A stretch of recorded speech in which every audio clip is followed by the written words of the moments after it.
Yeah, I like it.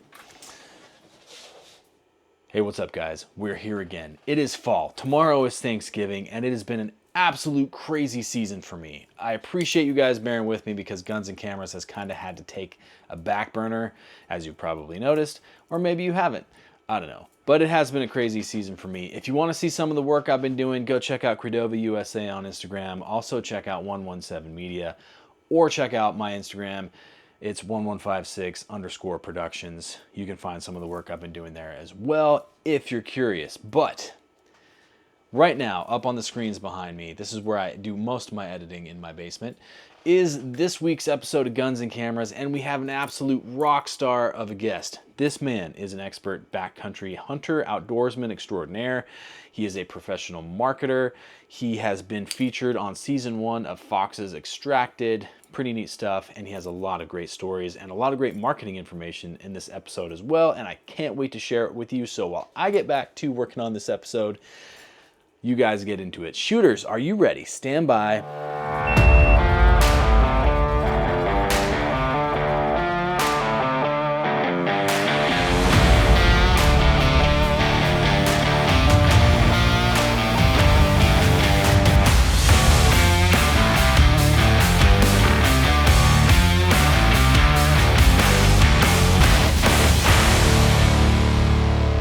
Hey, what's up, guys? Welcome to this week's episode of the Guns and Cameras podcast. I'm your host, Joshua Best, and today we have with us a very special guest. He is a world-renowned Bigfoot expert, a backcountry hunter, and a global traveler. He's also, you might recognize him from Fox TV's Extracted Season 1. His team was the runner-up, unfortunately. But today we have with us Mr. Austin Legg. Austin, thanks for being on the podcast with us today. Tell us a little bit about yourself. Heck yeah, man. Happy to be here. Yeah, all those things you said are mostly true. It's debated if I'm like the 4th or 5th leading Bigfoot expert in the world, but somewhere up there in the top 10. I'm global traveling as we speak. I'm currently in Panama, so if my internet cuts out at some point, like a coconut probably fell on a power line somewhere. But yeah, man, I just love all things adventure and outdoors, and that's kind of what landed me on Extracted too. So that's really just the thesis of my life, is spend as much time doing fun things outside. That's awesome. So where did you grow up? What was your childhood like? What were you into when you were young? I grew up until high school in Kentucky, and drastically different than where I live now in Idaho. So in Kentucky, it's just different. Like, people don't do a ton of outdoor stuff. They hunt, but it's like tree stand, whitetail hunting. There's some bass fishing, but like, people don't camp. They don't really hike. They don't really, there's no backpacking, nothing like that. And so my freshman year of high school, my family moved to Idaho. And so I grew up in Boise for, high school and stuff. And that's when I totally fell in love with the outdoors. Like, I honestly didn't even really get what backpacking was when I moved here. Like, wait, you put a tent and a sleeping bag and stuff and go spend the night in the mountains? Like, that's crazy.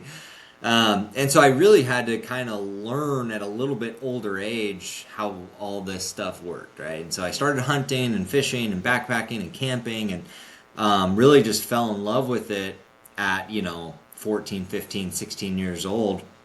And then that has just kind of become a pursuit from there. And so, yeah, I grew up in Boise. I met my wife in high school, actually, freshman year. She was one of the first people I met when I moved to Boise, oddly enough. And so met her, got married at 20, went to Boise State. I studied psychology. And funny enough, things people don't really know about me because it's been so long ago, I worked in a maximum security prison for 5 years, and I was just like a knuckle dragger, dude. Just like freaking maximum security prison. This, young hothead, crazy version of me, working with a bunch of murderers, and it was awesome, man. I did that for 5 years. Went through undergrad. When I finished undergrad, was like, what the heck do I do? All I have to show for life is prison experience and a psych degree. how does that, like where do you go with that? And so I decided at 25 I was gonna quit and go back full time and do a master's program, and didn't really know what was gonna come of it. But I was just kind of like, at least this will like get me in a direction where there's like an end goal of a career, right? And so I went and I did an MBA with just no, like literally no, nothing at the end. Just like I just need to finish, and maybe this will give me an idea of what I want to do. And that's where I found marketing, and like my whole world just kind of opened up. I was like, holy cow, this is like what I've been doing and just didn't really know it. Like this is what I'm good at. This is what I like. Like marketing, I think is my calling. And so as I finished grad school, I knew I wanted to get into marketing, and I knew I loved the outdoor industry, and so that's kind of what got me to where I am now. Over 10 years later. But that's how it all kicked off, man. Yeah, that's crazy. What did your wife think of going through all this? Like, because you got married at 20, Yeah. 25 year career change, going back to school. What was she thinking this whole time? Oh, I mean, nothing but supportive, and I think that was something that was really cool about marrying somebody that I had known for so long, right? Since we were young, is just having like full trust in me that, no matter how it all shook out, I was gonna make it work, right? I wasn't just gonna quit. I wasn't gonna, just dissolve into nothing and not have any direction. But yeah, she had full trust in me, and honestly, I could go to her today and be like, "Hey, I'm gonna quit everything and like go to med school," and she'd be like, "Okay, great, do it." So yeah, that's That's pretty awesome. cool. So you get into post grad, you're in the master's program, and you find marketing. So at what point, what year was this when you graduated, and then what was your plan post? Like you graduated, you have a master's, then what? Yeah, so this would have been like 2015, and again, I didn't really have a plan per se, but I was just like, I want to find a job in the outdoor industry. And so I went to work for Eberly Stock right out of grad school. I was the marketing director right out of grad school, and I worked there for a couple years, and then just kind of kept climbing the ladder of really cool marketing opportunities that started opening up to me. And so that it was awesome, man. It was like once I'd finished grad school, it was just like a whole new world opened up where back when I was working in prisons and doing all that, I felt like I was like, where does the career path go from here? Like I'm Hmm. this is not what I want to do. Um, I mean, and it was one of those things like I enjoyed it. I enjoyed my job. I was good at it, but like it didn't really feel like I was doing what I should be doing. Like I felt like there was more out there, and so yeah, that's why like when I say I kind of like felt like I found my calling in marketing. It was more just because I just didn't really know like what formalized like marketing looked like, right? Hmm. When you're outside of the industry, like the outside of business, I think you just kind of hear these terms thrown around. Like you hear finance, you hear accounting, you hear marketing, you hear sales, you hear these things, but unless you like have some exposure to them, they're just kind of words that you're like, I don't know, like accounting, like it's a bunch of numbers, like ones and zeros, and like nerds do it or something, like you just don't know. And so getting that exposure is what helped put me on that direction. So Yeah, that's awesome. So you started working professionally in marketing 2015-ish. How yeah. have you seen it? The industry has changed a lot, marketing in general, from 2015 to 2025. Yeah. What are some of the things that you've noticed in the progression of your career about how industry has changed? Yeah, it's really cool, man, because it's so fluid, and once you feel like you have something kind of nailed down, AI pops up or something new pops up, and so I think, yeah, as far as like what I've seen, gosh, I mean, 10 years ago, people were so heavy into print still, for example. Like Hmm. people were still doing paid ads and PPC and things like that, but like people were still really heavy into print media. And Yep. even while I don't think even in 2025, I don't think print's dead necessarily. Like I think there's still people who look at it. You just have to be really kind of specific niches, specific demographics, things like that. But man, it was a big transition to get brands away from that and into PPC, and like really like leaning into Google and Meta and some of these other things that people kind of thought were just silly. But it was interesting because when you could come back with real data and show people like, no, we spent this much, and like this is the engagement we got, or this is the ROI, or these are the number of new visits to the website, like you can show before and after web traffic, like all these metrics started coming available that people hadn't seen before with print. And now all of a sudden it's like, okay, like yeah, there's something here, we're making some money. And so that was cool, and that made those transitions a lot easier. But then around that same time is like when like influencers and influencer marketing and affiliate marketing and some of that stuff started taking off, right? So now you're trying to convince people that like, no, trust me, it's a really good idea to send people a bunch of free stuff and like hope and pray that they follow through on what they said they're going to do, right? Like that's a tough sell. It's a tough sell to a business owner to be like, dude, trust me, like we got to send this guy a bunch of free stuff. It's worth it. and so we rode that wave. And yeah, now we're coming around to AI, and I think people are still like every day it's changing, and people are learning new ways to utilize it for literally every business. Like I work with businesses in all different categories, right? I own a little marketing company, and I do stuff on Amazon. I do all kinds of stuff. And so I have my hands everywhere, and every single business that I work with is using AI in some capacity. Like it's incredible, and we're still just at the forefront of it. Like this is like a year, 2 years old max at this point. We don't even know yet what it's capable of. So yeah, the industry is changing by the day, man. Yeah, no, it's crazy. It's wild to watch. As like I'm a content guy. I mean, marketing is like I've been working in marketing for, well, geez, since I kind of started post college. But it's been wild to watch and see how the capabilities have improved or increased, and the things that you have access to now. It's pretty wild. So Yeah. I can only imagine. So when did you first? So you working at Eberly Stock post grad, but you're also starting to create your own content. So when did you pick up a camera and start posting to Instagram and start creating your own stuff? It was really like probably around 2017, 2018. I think the first time I really did anything that like got some reach that kind of caught people's attention was I broke a Guinness World Record, and it was at the time it got broken since, but at the time it was the fastest 10-kilometer run with a 100-pound backpack, and uh, and I did it when I worked at Everly Stock, and it just kind of went like in weird places. Like I started getting messages from like special operations guys who were like training for rucking, or like training for like to go into the Q course, or like different things, and they're like, hey, give me some feedback or tips or whatever.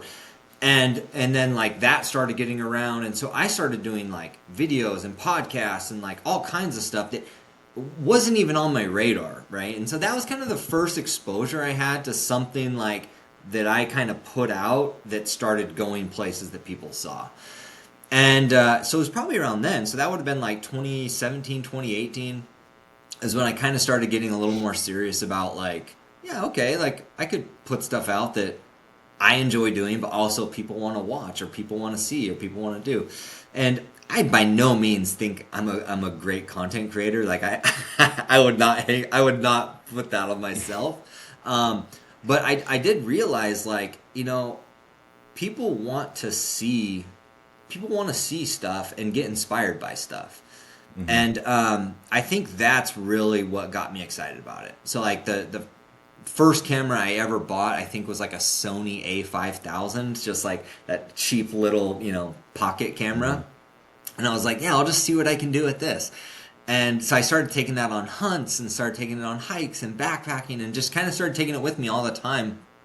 And then pretty quickly kind of felt like I outgrew it, which maybe wasn't the case, but I just felt like that. I was like, I want like the next big shiny thing. And so then I got a Sony A7 III, and then all of a sudden I was like, oh yeah, this is awesome. Yeah, oh yeah. And It's funny because I like anybody who has a camera. You know, you look back at like your first, you know, first year of photos and it's just so cringy and you're like, oh, what was I doing, you know?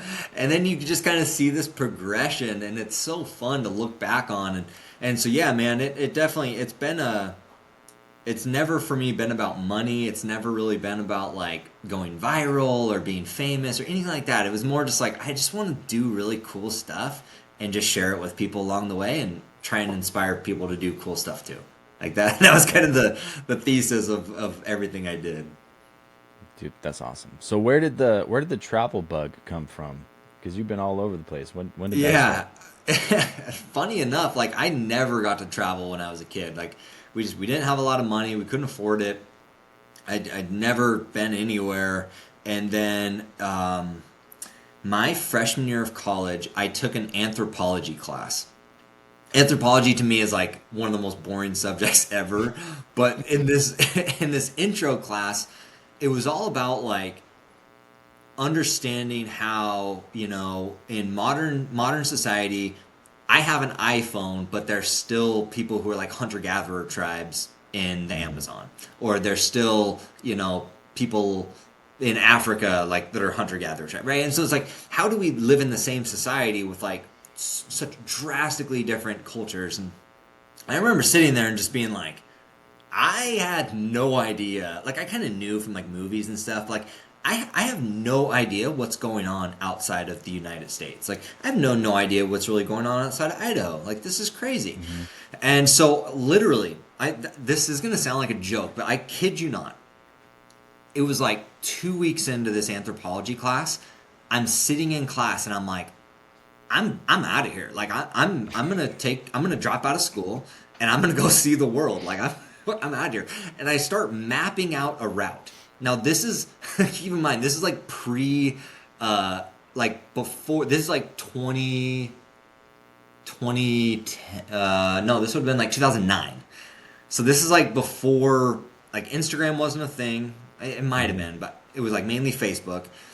There wasn't like good internet for like traveling and stuff. So I'm literally just like looking at a map and like I'm gonna fly into Costa Rica and backpack my little way like across Central Yo. America. I didn't talk to anybody about doing it. I just like made this whole thing up on a whim.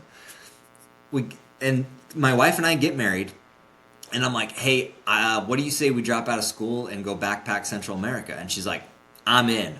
And so we Yo. did, like the next semester. And we flew into Costa Rica and then just started going. We went through Nicaragua, Honduras, Guatemala, Belize. Like we went through, you know, most of Central America. And we did it over like 12 weeks or something like that. And it was so funny, dude, because we were just so young and naive and dumb. And like, I remember being in Nicaragua or being in Honduras and talking to an American guy. And he's like, where'd you guys come from? I'm like, oh, we came from Nicaragua. And he's like, are you kidding? And I'm like, no. He's like, dude, they're in like the middle of a coup right now. They're like on the brink of civil war and like spouting off all this stuff. And I just didn't know any better. I was just like, I don't know, man. I'm just like hopping on buses and going places. And it just like totally changed my life because I just realized that, you know, we are, and this is I'm painting with a very broad stroke here, but for the most part, as Americans, we have such a skewed idea of what happiness is and what fulfillment is and what like how people should live. Like we just become so like materialistic, and like happiness Yeah. is the more assets and the more resources I have, the more happier I am. And from my experience, it's the opposite. Like the more I have spent focused on myself and like adding things to my plate, the less happy I am. Versus like when I'm out and about and being in other places and seeing kids with like a stick and a bottle and they're like the happiest kids in the world.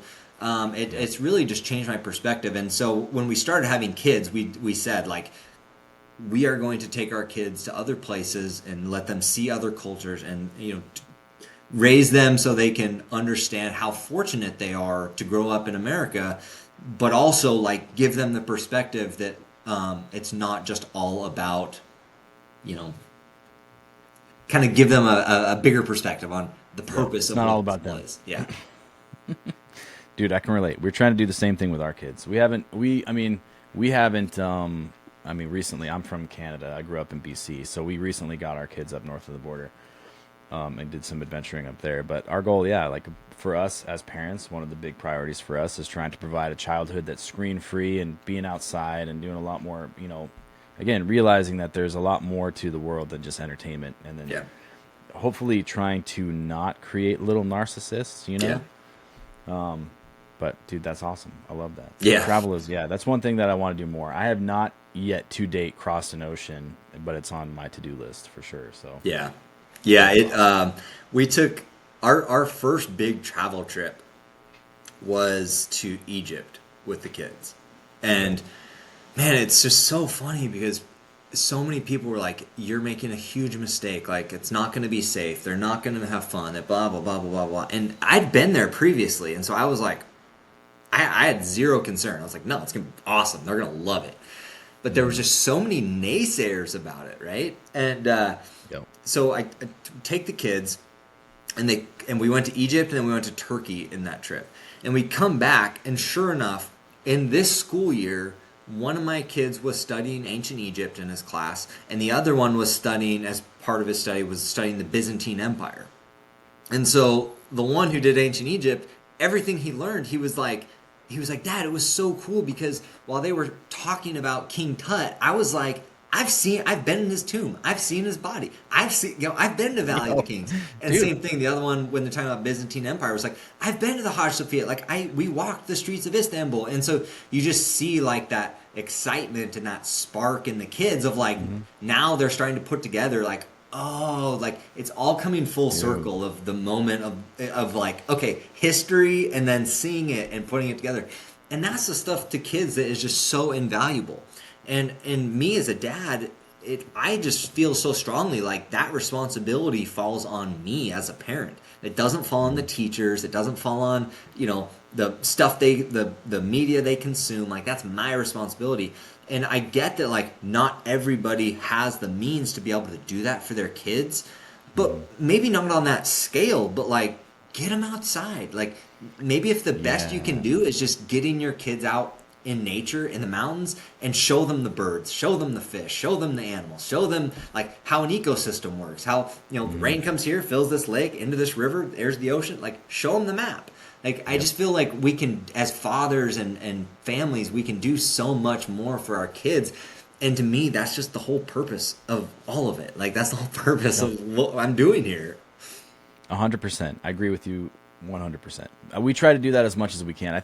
I know my wife is an environmental scientist. I grew up in the outdoors, right? So I'm hunting, fishing, survival, love being outside. That's like my life, my jam.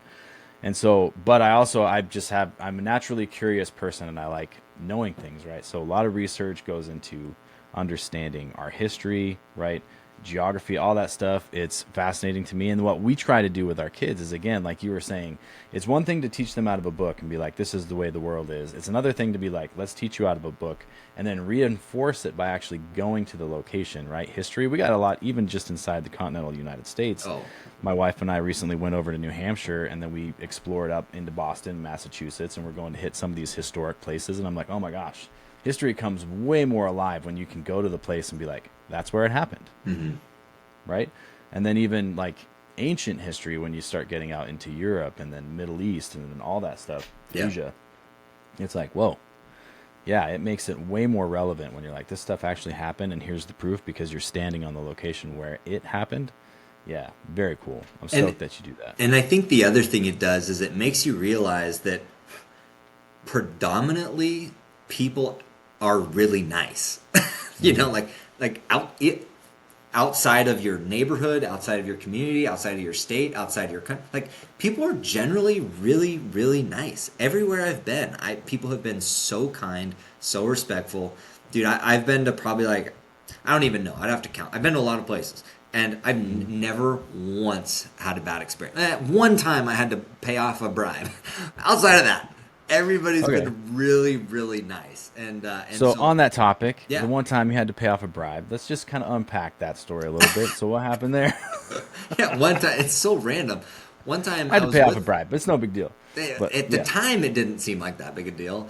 I was with my brother, and he went on his mission. He did an LDS mission to the Philippines, and so Mhm. he speaks the language. He lived there for 2 years. Like was super comfortable down there, and so I went back with him, and we had a rental car, and we're cruising along, and sure enough, these police officers like kind of pull up in front of us, lights on, and make us pull over. So we pull over, and the cops jump out and ask to see, passports and everything. And we were both just like, oh no, like we kind of had an idea of what was coming. We were like, oh crap. And sure enough, he like gets the passports, goes back to his car, comes back a couple minutes later, and they're speaking Tagalog. And, Mhm. and my brother speaks really good of another dialect, and then like pretty good Tagalog. So in like some broken translation, he's just like, "Hey, if you guys want these back, you're gonna have to pay for them, or else I'm taking you to the police station." Oh And geez. I'm just like, "Justin, like, are you kidding? Like, how?" And he's like, dude, like, what are we supposed to do?" And so we kind of have this like back and forth conversation, and I'm like, you know what? I don't want to go to a freaking Filipino police station. Like I'm good. Like I don't need to spend the night in a jail cell in the middle of nowhere and not understanding, the culture, the language, whatever. And so Mhm. I'm like, let's just ask them how much they're looking for. And so he asks him, dude. It ended up being like $20, and I was like, Justin, pay him $20 and let's get the hell out of here. And so Justin gives him $20 and he's like, no, no, no, it's $20 each. I'm like, even better. Like, I don't care. Here's another 20. Give us the Pay the man. password Let's and get out get of us here. out. But like, in some of those places where they're just so poor, like $20 is like, 2 weeks salary to this guy. And Mhm. so like there is a side of me that's like, I get why he does it. Like, is it wrong? Is it stealing? Is it a crime? Like, yes, all those things. But, I mean, the guy had an opportunity to make a quick buck off some American tourists, and he did it. Like, that never slowed me down. But, yeah, for 40 That's fair. bucks, worth it. Yeah, and it could have been worse, you know. Yeah.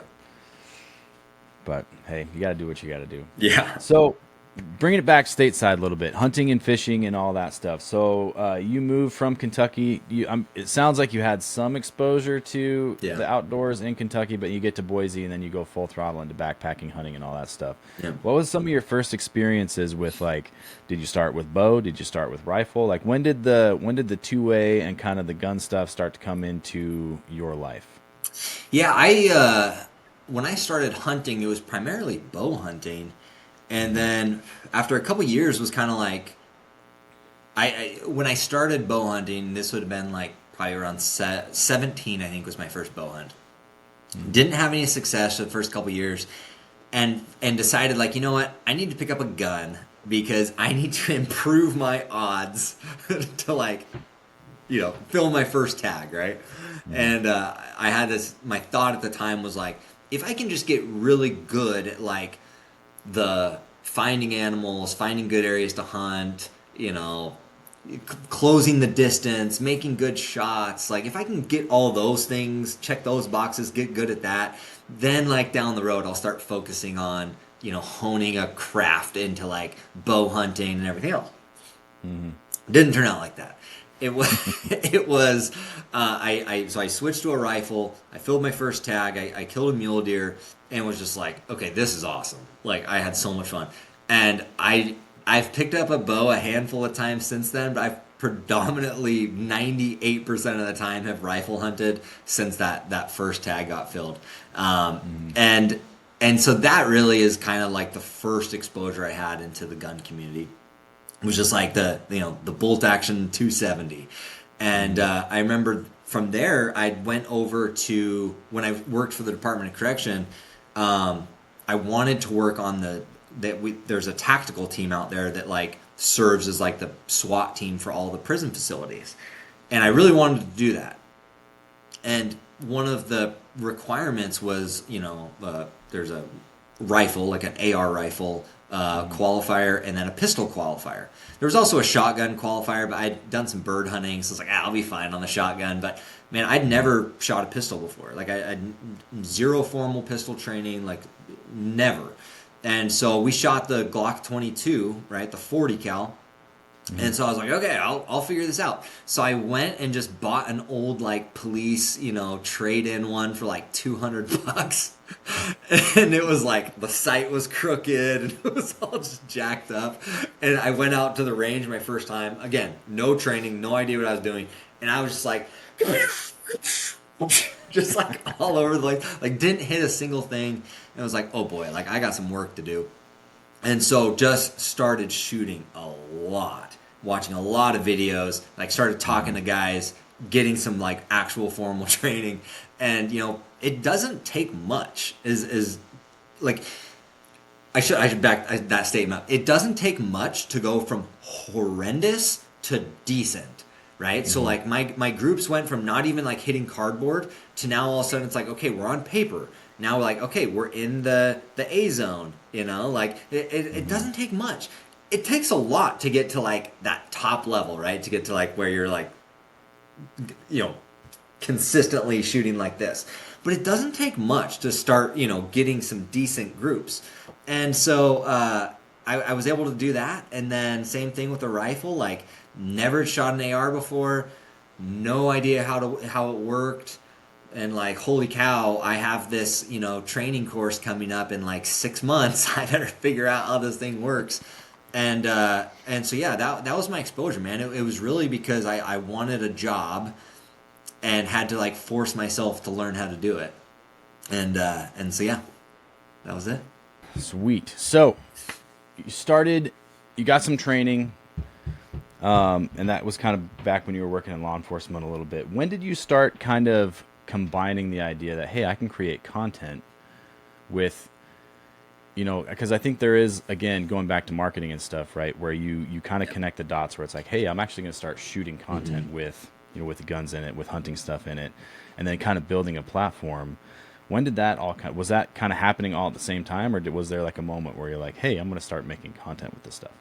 Yeah, all of that really just happened pretty organically, right? So, all the gun exposure really, like I said, started, and this would have been like 2010, probably 2011, something like that, and started shooting a lot, and then started shooting like once I got onto that tactical team, then we started shooting a lot, right? Because now we're shooting for work, and now it's like this is my job, like I got to be kind of good at this, and so started shooting a lot, and but at the time, wasn't doing any social media, wasn't really like didn't own a camera, was just doing it because that's what I love doing.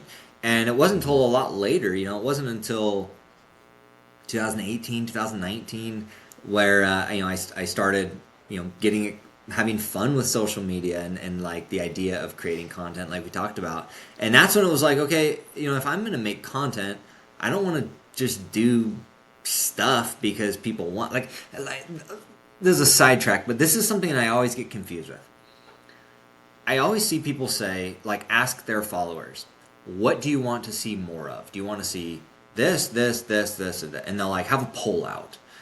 Mm-hmm. And that, like, I understand why people do it, and I'm not faulting them for doing it. I get it. I'm saying for me personally, I've never understood that because I'm doing this for me. Like, I don't want to say, what do you guys want to see more of? Oh, we want to see more archery content. Well, that means I have to go, do something I kind of can do, but like don't really love it that much. But like, and I'm not really that good at it. But I have to pretend, and now it just kind of becomes this show for social media. And that's something I've always struggled with, and that's something I see a lot of times in the gun community. I see a lot of times people are like, oh, you want to see more gun content? Okay, here's the gun content. Well, but like, they don't ever shoot. Like they don't even really know how to shoot. Same thing in the hunting industry. Like, I see guys talk about, like, 1,500-yard shots and all this stuff, but then I know for a fact when they go out hunting, like, I can name names, I'm not going to, that people are, like, missing shots at animals at, like, 300 yards. Mm-hmm. So, somewhere there's a disconnect.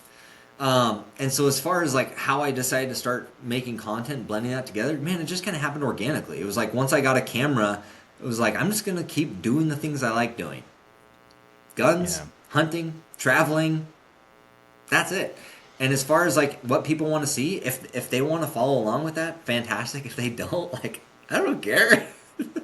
Dude, I think so. I'm going to break the fourth wall here, you guys. If you are listening to this podcast and you hear what Austin just said, that is a vitally important thing that I think that industry is missing with respect to where social media is going as an industry, because I think that that is hugely important, right? As a content creator, right? Making stuff that you want to make versus what you think people want to watch is a very different thing, because your motivation for the first part is, again, like Austin was saying, make what you want to make is going to be, it's going to be a lot more fulfilling for you as a creator, but it's also going to kind of organically ensure success of your stuff, because it's things you're excited about versus having to get on and be an actor or pretend that you're excited about what your audience is requesting to see, which is going to create like a disingenuous, it comes through on camera as being a unauthentic content, right? Yeah, fully agree.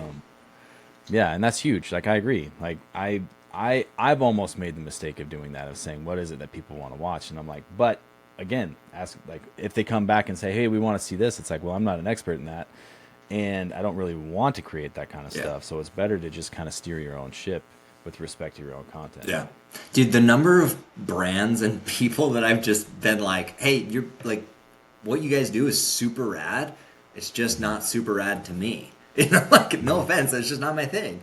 Man, I love saying that. Like, and it's not coming from a place of like, I think I'm better than you. It's just like, it's just not for me. Like, you know, it's not my thing.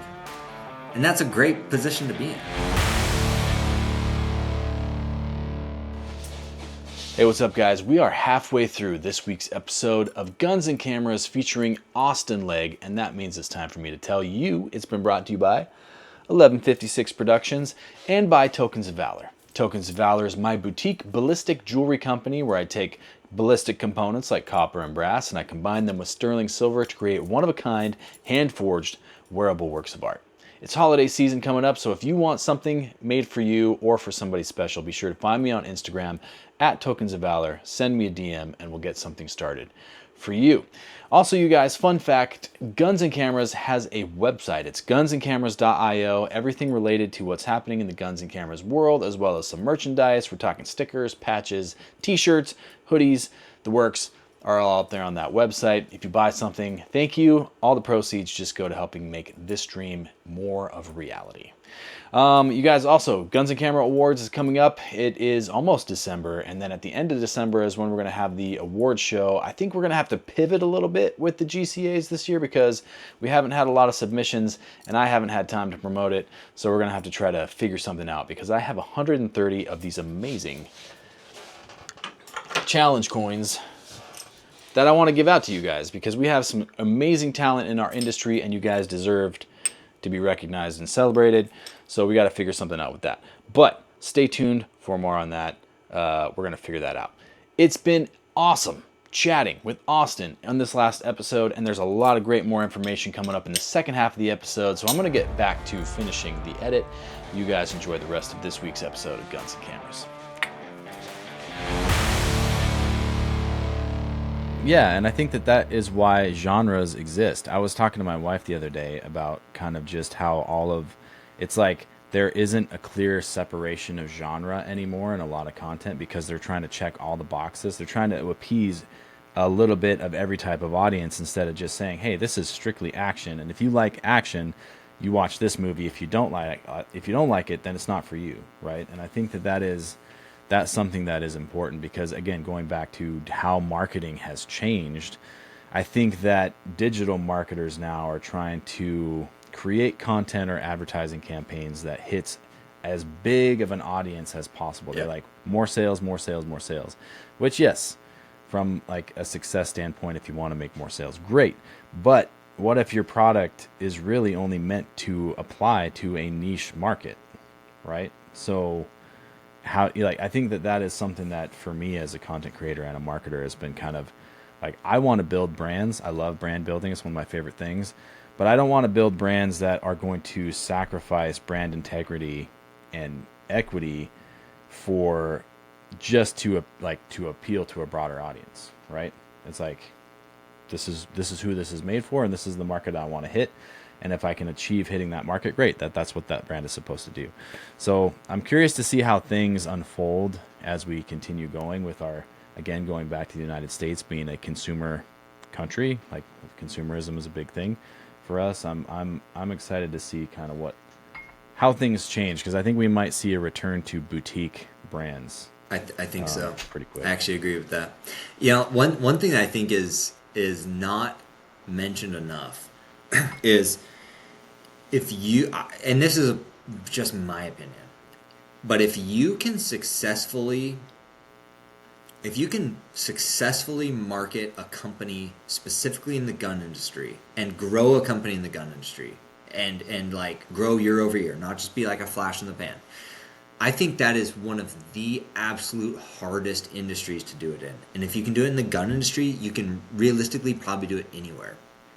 Mm-hmm. And the reason I say that is because, I work with a brand, like, for example, in the sunscreen industry. People in the sunscreen industry don't really have much brand loyalty. Like, it's kind of like, if it looks good and like maybe the label is cool and the price is decent and you don't think you're going to get sunburned, you'll buy it, right? It's like, it's all good. And then maybe if you don't get sunburned, you'll probably buy it again. But you can, there's no limits to what you can do. Like, if you want to use beautiful women, you can use beautiful women. If you want to market towards moms and like use kids, you can use kids. There's no limit. You can do anything. You can do the beach. You can do the mountains. You can do anything. Mm-hmm. The gun industry is so hamstrung by, one, censorship from Facebook and Google, and if people don't know what I'm talking about, like, just hop on and try and run an ad that's anything related to firearms, and that sucker's getting rejected that fast. It's just the censorship of the industry has made it so hard. Now, on top of that, you add the fact that people are very, very loyal in the gun industry. If there's people who are like, I'm a Glock guy. Well, those people are Glock people. Like, if you're a Glock guy, you're a Glock guy. You're not going to go buy the new SIG that's about to come out. Same thing. Yep. Like, H&K fanboys are H&K fanboys. Like, the brand loyalty in the gun industry is unlike anything I've seen. And so then when, like, you have brands that come in and try and, like, insert themselves, it's very difficult because, like I said, this your everything is working against you, it feels like, in this industry. Now, the final thing on top of all of that is, I feel like this industry in particular, for whatever reason, attacks its own worse than anywhere else, right? So if you're in the sunscreen industry and you, like, post content with sunscreen, no one's going to say anything. People are going to be like, oh, great, you're at the beach, have fun. But if you post something at the range with a gun, someone is going to be like, hey, that grip sure sucks. Like, learn to shoot. And it's like, what? Like, hey, like, looking at your target, you flew one outside of the A zone. You're like, get back to the range. Like, people are just so negative and tear people down so much in this industry. And so, like, every factor is working against you. And so that's why, like, I feel so strongly that, like, this industry really is so hard. And the people who do it and do it well, like, my hat is off to you. Like, I want to pick your brain. I want to learn. It's just hard, man. It really is. Dude. Yeah. Don't I know it? Yeah. Don't you know it? It's like, bro.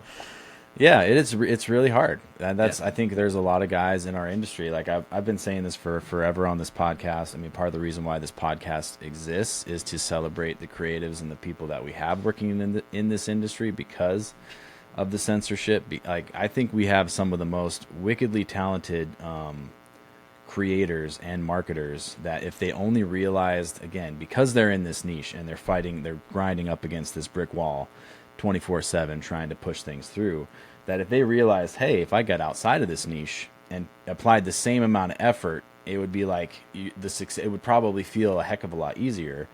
But a lot of us are dedicated to freedoms and the things that we believe in, and that's why we're grinding it out in this industry. But again, trying to encourage and promote the skill level we have. That's what Guns and Cameras is trying to do. But yeah, I mean, it's tough, man. Like, we got some wickedly talented photographers. Yeah. Like, if those guys went out and started shooting fashion or sunscreen, for example, they would probably blow up, right? Totally. But also from just the standpoint of imagination and creativity, where we're incubating creators in a space that, one, is competitive and hard, but it's also has no limitations on creativity. It's like, hey, you want to blow up a tank for your ad? The only person that's telling you no is you. There's no director that's like, no, that's not, that doesn't fit our MO. It's like, Totally. we, from the free thinking standpoint, we have some pretty talented guys too. So yeah, man. That's a great point.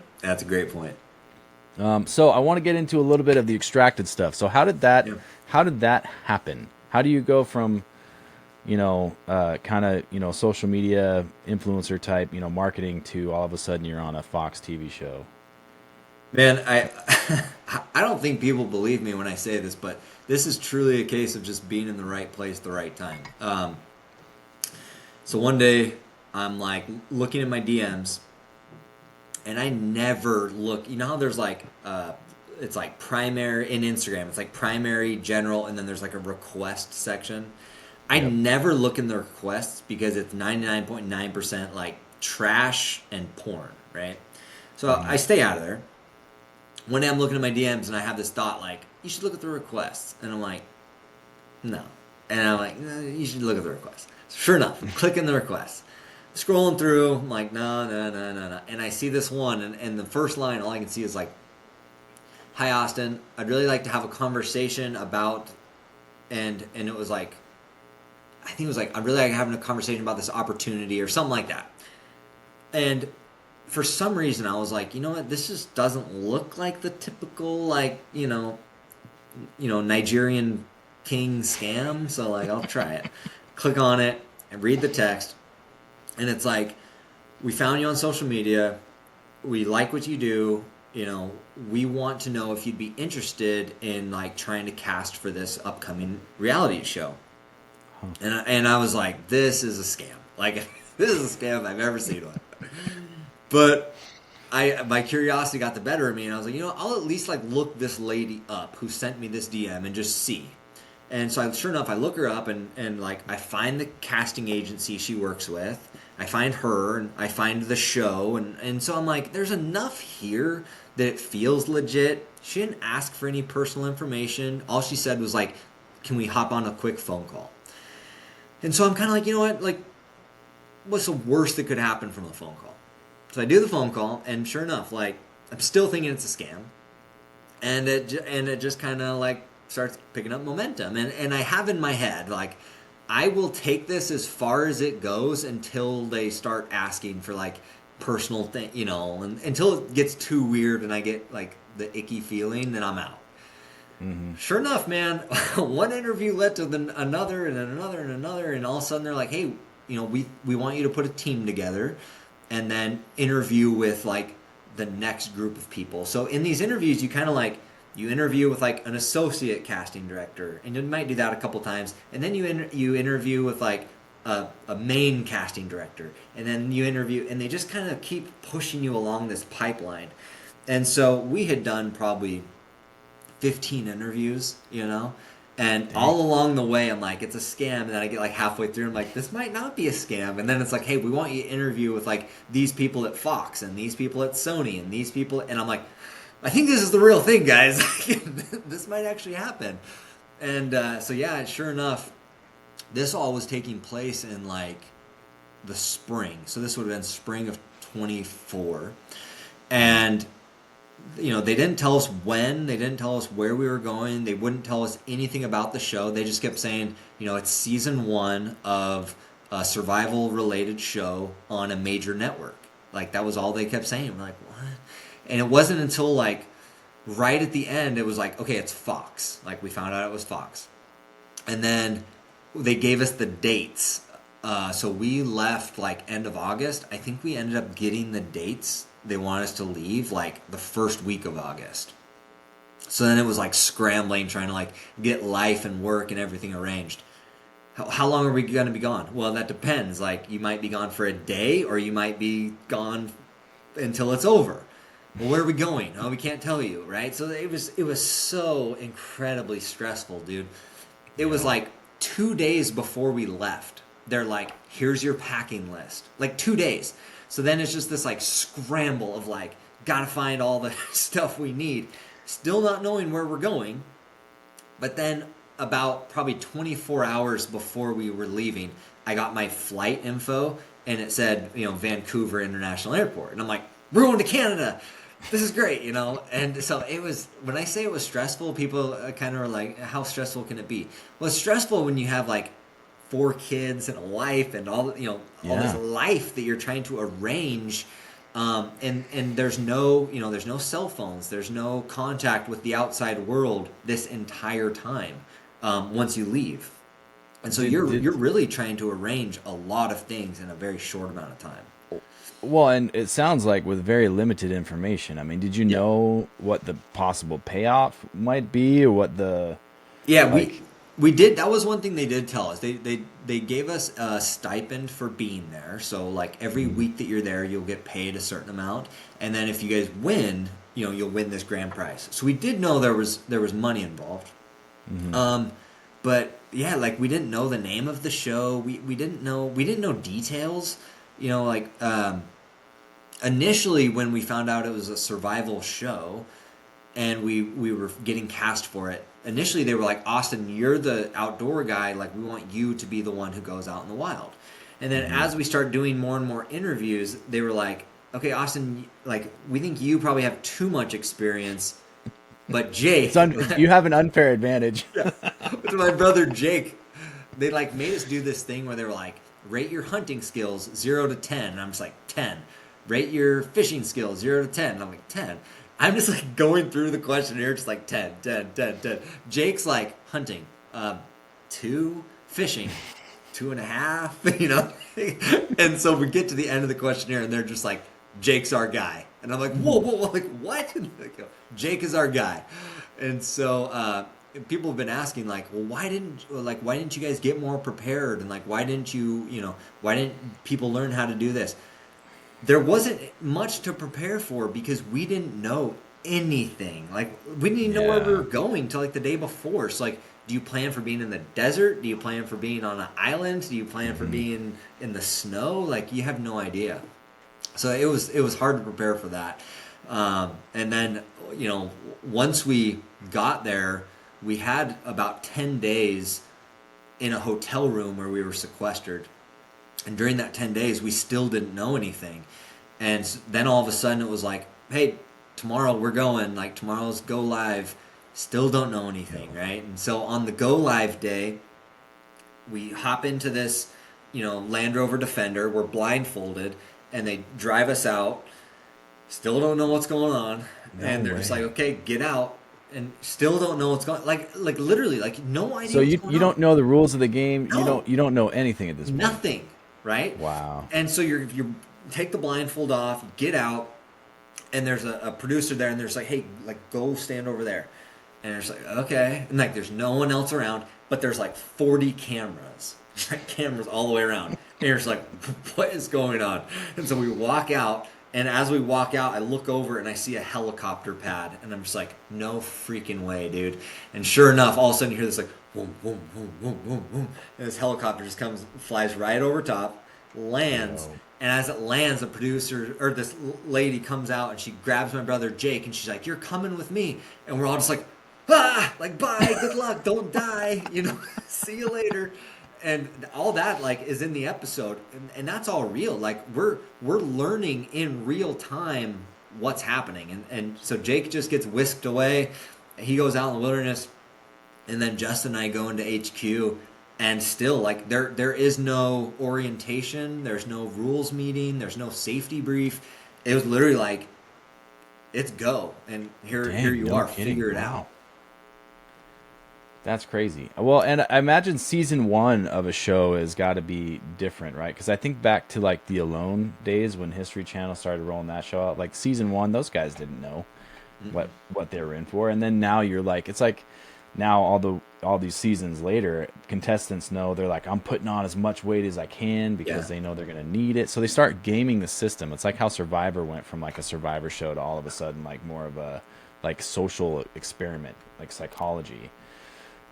So I imagine that for them, season one, because I'm thinking that Fox is probably going to want to do, make this a regular thing. But Yeah. for you guys, it's like you have no idea. So wow, that's awesome that they kept you that much in the dark.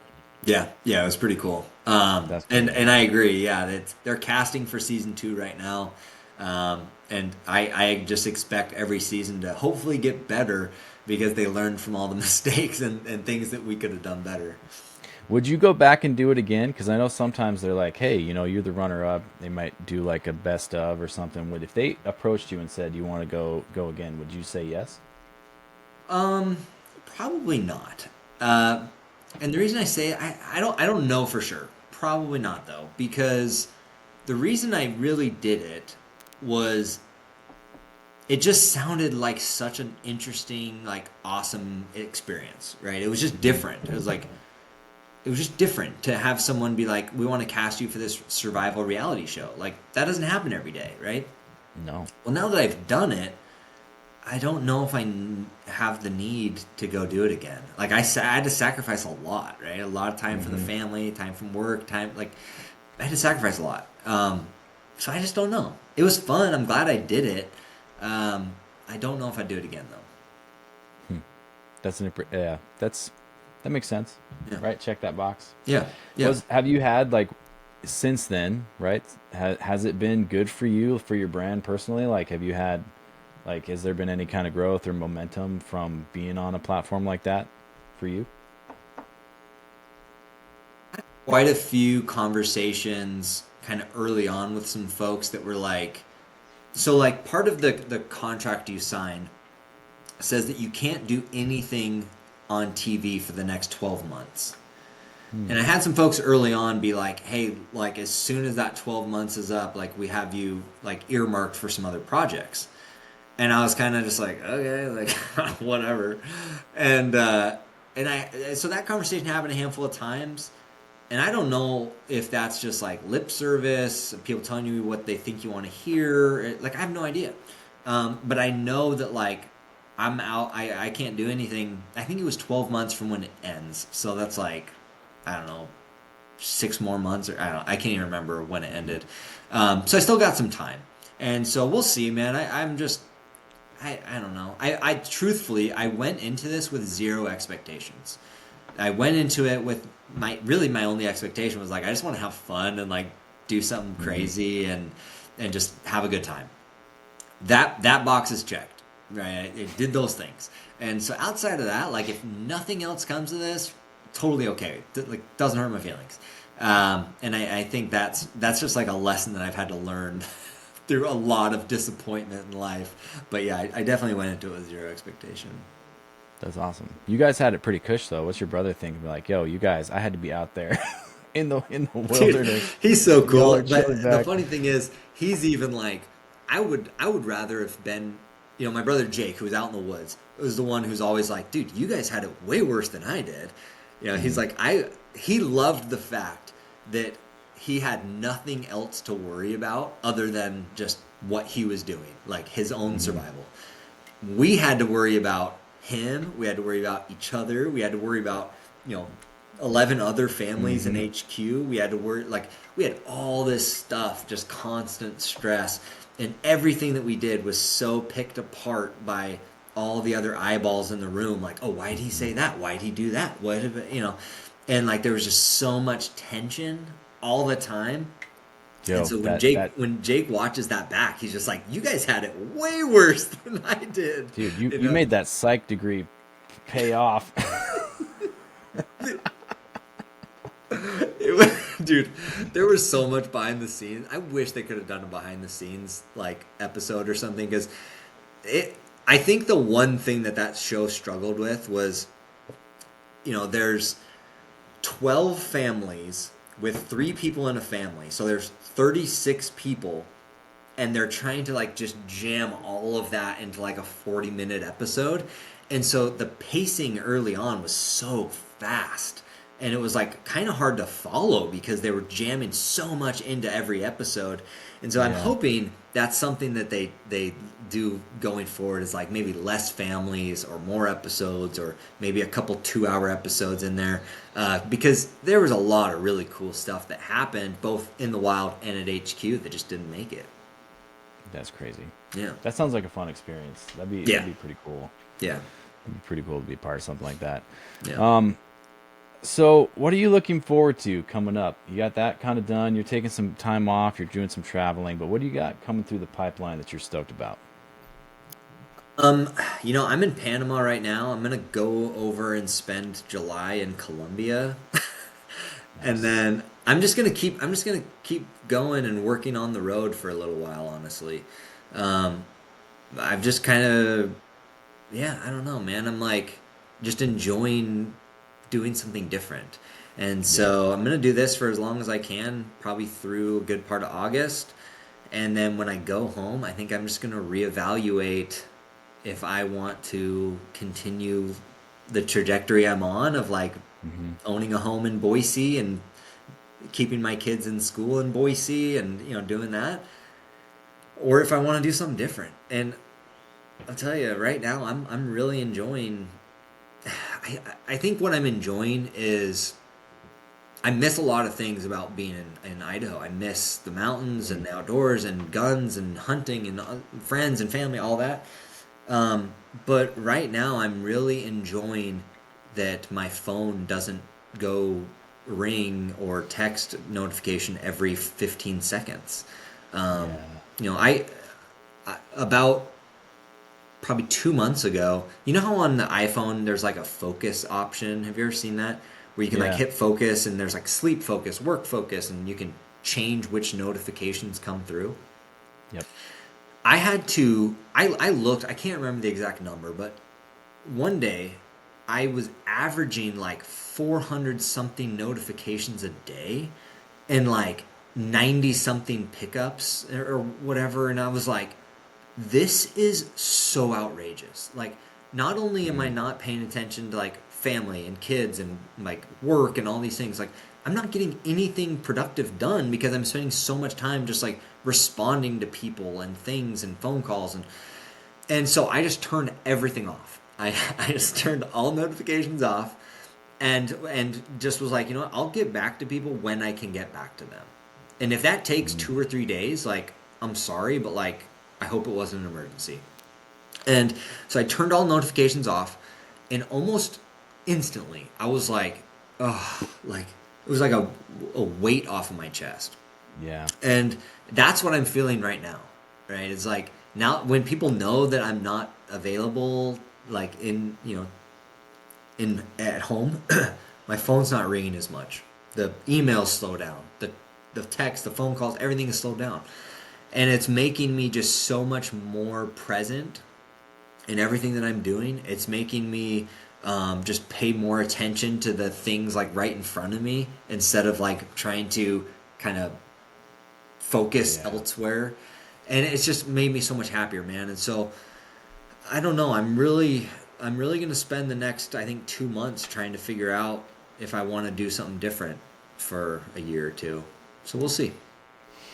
No, I think that's good. I think the pacing these days is off for a lot of people, right? Where it's like, again, going back to how marketing has changed, right? When you started in marketing, when I started in marketing, you only had so many ways of distribution of content, right? It was like, and it was different pace because the print cycle is different than, we need to have a response immediately or we need stuff Yeah. to go out right now. You had, lead times and there was still like, you had deadlines and all that, but it wasn't like how it is now where you have this expectation where maybe you have a brand after you for, hey, I need a post or I need this or I need that or I need content or here's a new product. I'm sending you 15 things and I need you to do this, that, and the other thing with it.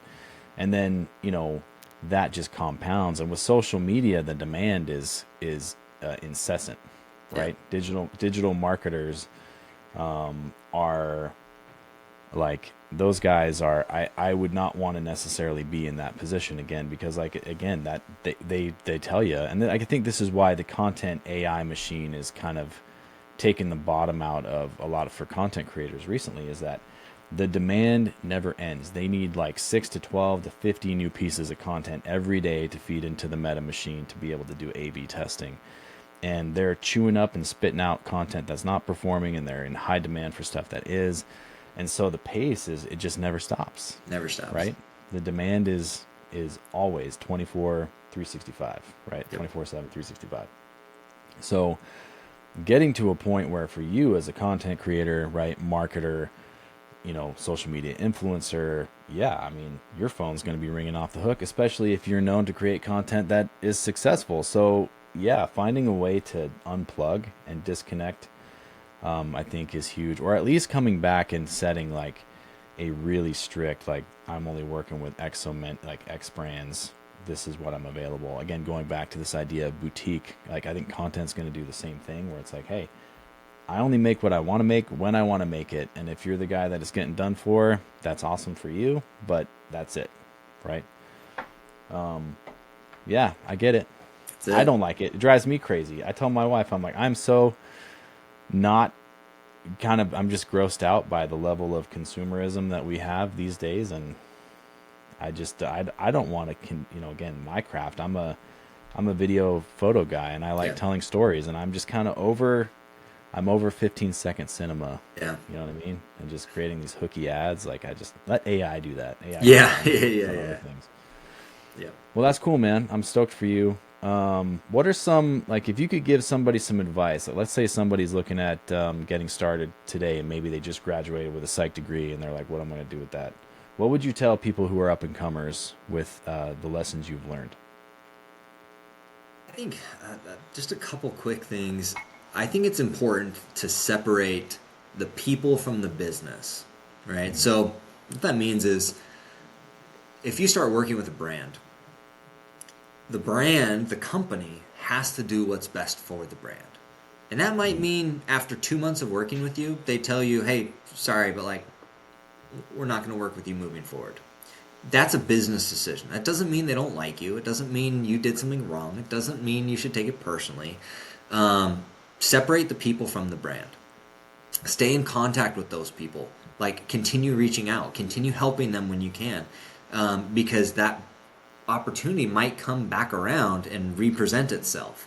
And so, yeah, I think that's a thing people get really kind of in their feelings about a lot of time. I see people that will go on and just trash these brands that they've worked with for a year or 2 years, and then they go on, there's this terrible, blah, blah, blah, and it just makes you look bad. It doesn't help the brand. The brand doesn't like it. So my advice, like I said, separate the people from the brand. The next thing is, and I hope people disagree with me. Like, I hope people are like, you're an idiot. But I'm okay to work for free. And I think people should be okay to work for free. And here's why. Mm-hmm. Do I value my work and my time and my content? Of course, absolutely. But also, one of the ways that I found that I get more work and more clients and more business is because I don't gatekeep my content. I share it. I want it to be seen. I want it to be shared. And so I will send a brand. If I buy something with my own money, a gun, an optic, anything.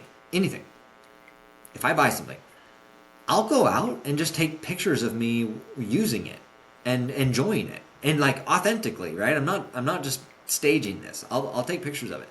I might do that for months, 2, 3, 4, 5, 6 months, and I'll send the brand all of that content without asking for anything in return. Just like, here it is.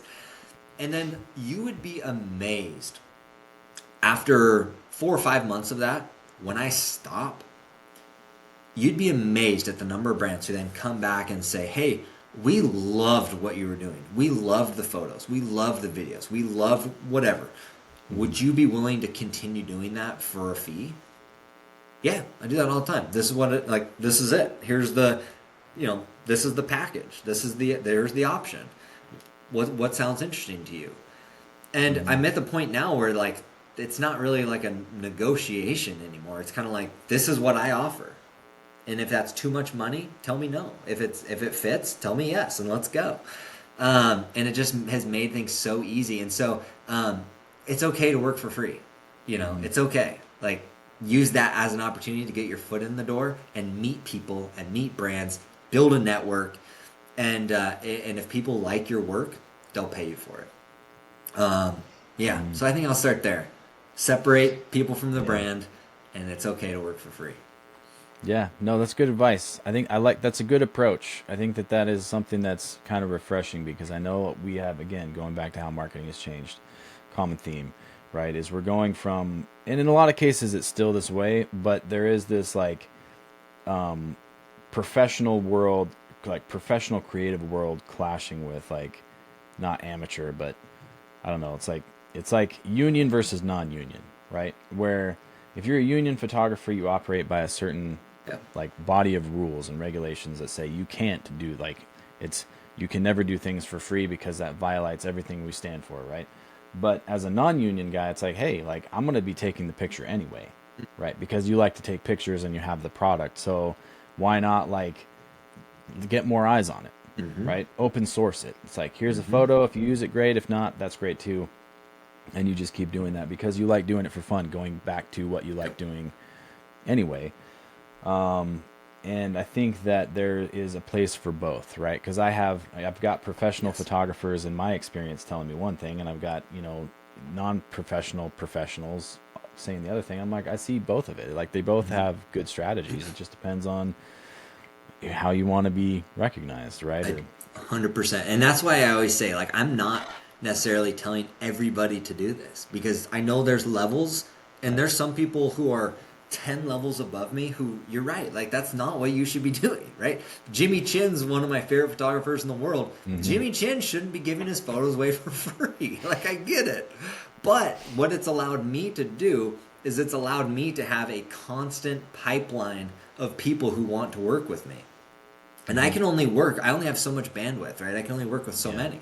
And so when one goes away for whatever reason, it doesn't end my, I'm not shattered. I'm just like, okay, like all good. Talk to you guys later. And I can bring the next people in who've been waiting whatever to do it. So it's given me this pipeline that I can kind of use and pull from, and losing people doesn't shatter me. So it's worked for me. That's my advice. No, I think it's good. Bottom line, people need to be less uptight. I think, being more even-keeled. That'll do it. Get outside, go hunting. That'll really help you just get to the point of like, it's like, I'd rather be hunting. Rather be outside. Dude, that's awesome, Austin. Thank you so much for your time. We're a little over an hour. I want you to get back to your vacation, take some time off. This has been super fun. I would love to, if you're back local in Boise, it'd be cool. I'd make the drive down there and hang out with you sometime. That'd be a good time. Totally. But yeah, thanks so much. Have a great trip. Enjoy your time with your family, taking some time off. I really appreciate it. You guys, if you don't already follow Austin on social media, he's a great guy to follow. Go check him out on Instagram. It's at austin.legg. Be sure to go give him a follow. Give him some engagement because that's an important thing these days. Austin, thank you so much. If you do decide to, again, if somebody wants to work with you, right? What's the best way for them to get a hold of you? Yeah, just send me a DM. That's the easiest, fastest way these days. And if I don't respond in the first day or two, I'm probably sitting on a beach somewhere. So just be patient. All right, that's awesome. You guys heard him. Thanks so much for hanging out. This has been Guns and Cameras. Stay tuned. We've got a lot more great stuff coming in the pipeline, and we'll catch you later. Have a good night. All right, you guys, that's it. That's the end of this week's episode of Guns and Cameras. I hope you enjoyed it. I know I did. It was awesome having Austin on. He's pretty fabulous. The guy's incredible. If you don't already follow Austin on social media, go to Instagram. His handle is at austin.legg. Give him a follow, check out some of his work, and be sure to stay up to date on his crazy adventures because this guy has always got something going on. And he's got some freaking huge animals on there. If you're into hunting, he's a good guy to know. Austin, thank you so much for taking the time to be on Guns and Cameras. I appreciate you. You guys, thanks for hanging out and sticking around. I am thankful for all of you in the spirit of Thanksgiving. Thanks for supporting this platform, for listening to the podcast. If you guys enjoy what you're seeing and hearing, be sure to do me a solid. Like, share, follow across all the platforms, YouTube especially, and the podcast platforms. Leave a review on there. That'd be great. Otherwise, you guys just, yeah, thanks for hanging out. Have a great season, and we'll see you again in 2 weeks with another great guest. Have a great day.